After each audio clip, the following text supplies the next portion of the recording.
నిన్న సౌరవ్ దాస్ అంటాడు constitution club పెట్టారు, ఇట్ ఈస్ ఫైన్ అని చెప్పని. కానీ సోనం వాంగ్చుక్ దీక్ష విషయంలో అతను కొంచెం ఒక రకమైన నిరుత్సాహం ఆర్ ఆందోళన కింద చెప్పాడు. అంటే హౌ డిడ్ దిస్ హ్యాపెన్ అని. సోనం వాంగ్చుక్ ని దీక్ష విరమింప చేయాలని ప్రభుత్వం మీద ఒత్తిడి తెస్తున్నారు విపక్షాలు. ఈ రోజు వాళ్ళందరూ అంటున్నారు ఆయన దీక్షలా విరమించారని. మీకు దీక్ష విరమింప చేయడమే కదా ప్రభుత్వం ద్వారా దీక్ష విరమింప చేయడమే లక్ష్యం. అదే ప్రభుత్వం చేస్తే మీరెందుకు ఈరోజు వ్యతిరేకిస్తున్నారు? అండ్ దాని తర్వాత మీరు చూసుకుంటే ఒక జాతీయ ఛానల్కి సోనం వాంగ్చుక్ వాళ్ళ భార్య, ఐ థింక్ గీతాంజలి ఆవిడ పేరు, ఆవిడ ఇచ్చిన ఇంటర్వ్యూలో క్లియర్గా ప్రధాని ఇంటి ముందు ధర్నా చేయడం అనేది నాట్ ఎట్ ఆల్ యాక్సెప్టబుల్ అన్నారు. అంటే ఆవిడ రాహుల్ గాంధీని అన్నారు ఈ దీక్ష చేస్తున్న కాక్రోచ్ల దాని నుంచి ఆయన సోనం వాంగ్చుక్ తప్పుకున్నారు. అంటే దీక్ష లీడ్ చేస్తున్న కేజ్రీవాల్ది ఇంక ఇప్పుడు రకంగా వీళ్ళు డిస్టెన్స్ అయిపోయినట్టే. అంటే ఇది క్లియర్గా మీరు ఇందాక ఏవైతే ఖతార్లు, స్విగ్గీలు, జొమాటోలు అన్నారో ఇలాంటి ఫారెన్ ఫండెడ్ వాళ్ళు, దాని తర్వాత మన దేశంలోని విపక్ష పార్టీలు వర్సెస్ గవర్నమెంట్. అంటే it is no more protest about NEET. ఎందుకంటే నేను రాత్రి దాటిపోయింది. ఎందుకంటే వీళ్ళు అంటున్నారు ఇప్పుడు మోదీ రాజీనామా చేయాలని అంటున్నారు. ఇప్పుడు ఫస్ట్ ఫర్ ఎగ్జాంపుల్ నిజంగానే ధర్మేంద్ర ప్రధాన్ రాజీనామాతో వీళ్ళు ఊరుకుంటారా? మనం ఊరుకుంటారని అనుకుంటున్నామా? ఎందుకంటే and first thing Dharmendra Pradhan ఎందుకు రాజీనామా చేయాలి? అకౌంటబిలిటీ మీరు ఆ మంత్రికి ఎక్కడిచ్చారు? He has to be held accountable కదా. ఆయన దాంట్లో తప్పు జరిగిందని మీరే అంటున్నారు. అన్నప్పుడు మీరు ఆయన నిజానికి చెప్పాలంటే ఆయన సరి చేయించాలి కదా. మరి వేరే దాంట్లో ఎందుకు విపక్షంలో ఉన్నప్పుడు బీజేపీ లాంటిది అడిగింది కదా అని అంటే 100% బీజేపీ లాంటిది అడగలేదండి. ఐ థింక్ మీరు నక్సలిజంది చాలా వైడ్గా కవర్ చేశారు. 76 మందిది చనిపోయింది, సిఆర్పిఎఫ్ వాళ్ళని చంపింది తెలుసు.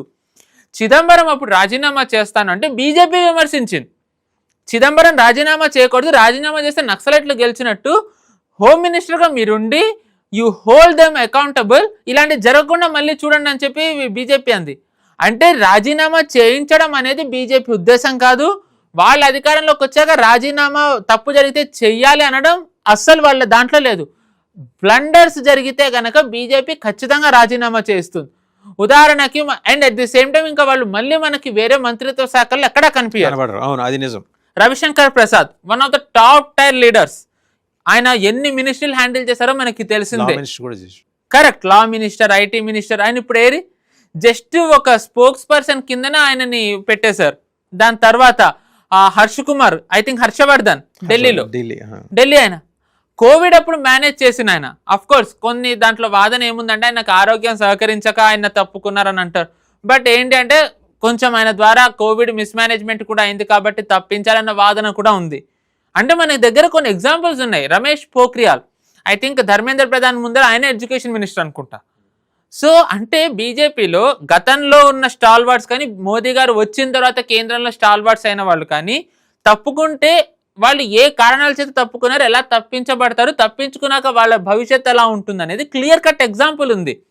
అలాంటి బ్లండర్స్ చేస్తే మోదీ గారు ఇంత రాక్ సాలిడ్గా ధర్మేంద్ర ప్రధాన్ వెనుక్కున్నారంటే మిస్టేక్ జరిగింది, కానీ బ్లండర్ జరిగిందని చెప్పి మేబీ ఆయన భావిస్తూ ఉండుండకపోవచ్చు.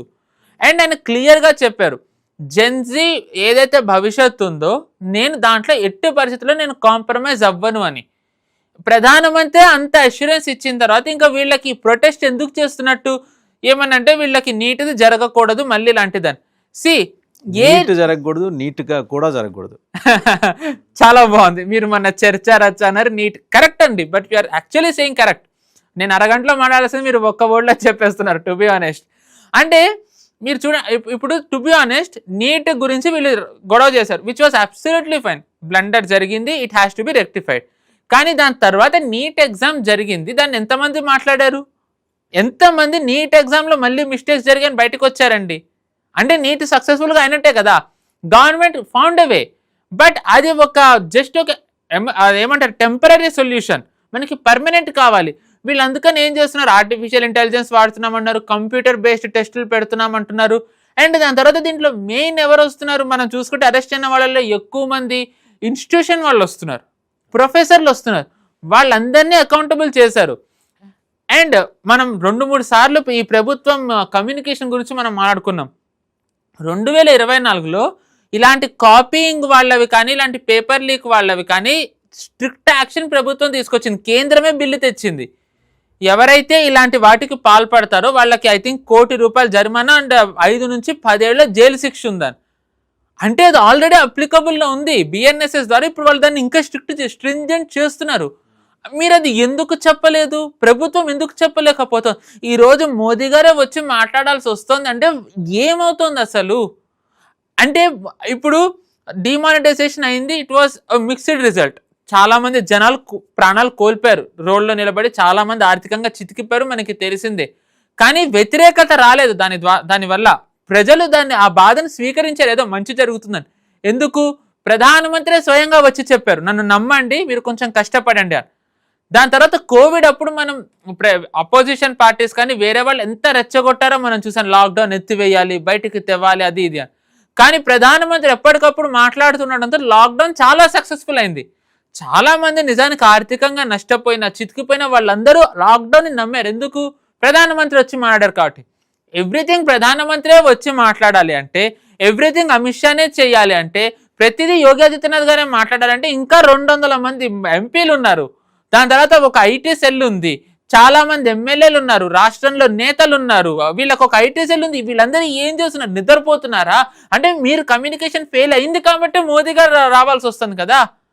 మీరు కమ్యూనికేషన్ ఏ రాహుల్ గాంధీ అయితే ఇప్పుడు దీన్ని హైజాక్ చేయాలని ట్రై చేస్తున్నారా? రాహుల్ గాంధీ పార్లమెంట్ వస్తారు. ఆయన పార్లమెంట్ సెషన్ స్టార్ట్ అయ్యే ముందు వస్తారు, ఒక చర్చ ఒకటి వస్తుంది సోరోస్ నుంచి ఎక్కడి నుంచో, వీళ్ళు దాని బేసిస్ మీద పార్లమెంట్ ని గొడవ చేస్తారు, బిల్స్ ఏమి పాస్ అవ్వనివ్వరు, సభ అవ్వనివ్వరు. దాని తర్వాత రాహుల్ గాంధీ గాయబ్ మళ్ళీ.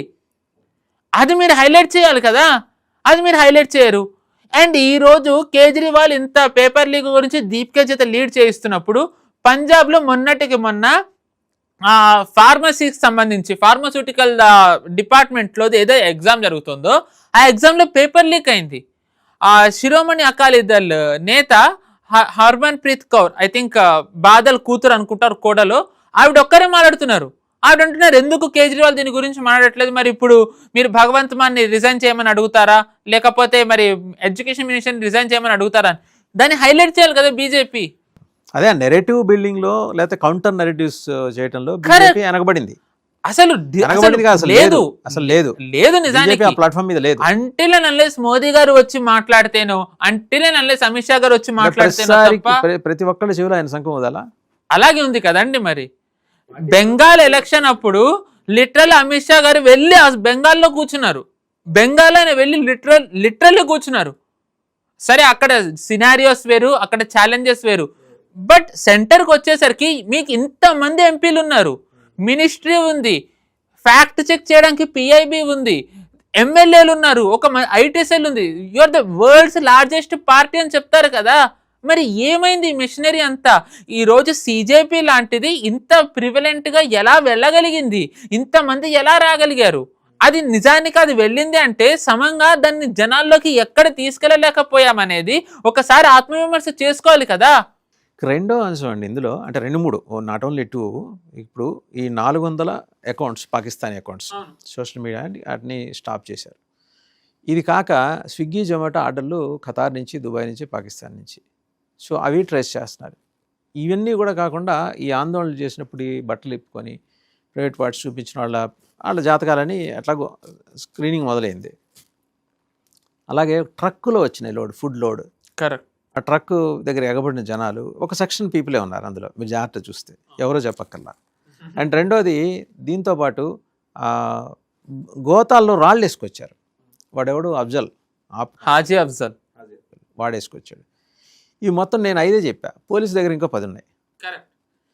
అండ్ విచక్షణారహితంగా పోలీసుల మీద దాడి చేశారు. అసలు ఇంకా ఒక కాంగ్రెస్ నాయకురాలు రేణుకా చౌదరి ఏమంటారంటే, పార్లమెంట్ లోపలికి వెళ్ళడం విద్యార్థుల హక్కట. మరి వాళ్ళు గవర్నమెంట్ ఉన్నప్పుడు సంవత్సరానికి ఒక 56 లక్షల మంది తీసుకెళ్ళి పోయేదిగా.